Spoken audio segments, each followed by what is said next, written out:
स्वाद। जब स्वाद के सर पे एक नुक्ता बैठता है तो वो क्या बन जाता है? स्वाद। स्वाद।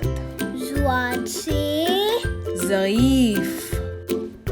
ज़ईफ क्या होता है? किसी बूढ़े इंसान को ज़ईफ कहते हैं। स्वाद से ज़िया बहुत जिद कर रहा है। उसको बहुत सारे खिलौने चाहिए। क्या जिद करना अच्छी बात है? नहीं। नहीं। स्वाद से कोई भी चीज खाने से पहले हाथ धोना बहुत जरूरी होता है।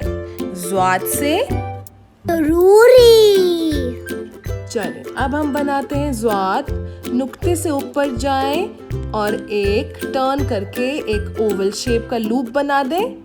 फिर ऊपर जाके वापस नीचे आए और एक पेट बनाएं और स्वाद के ऊपर एक नुक्ता। जी, अब आप बनाएं। Turn the dot, make a oval, go back up, go down, then make a big tummy. स्वाद के ऊपर एक नुक्ता। एक बन गई हमारी स्वाद।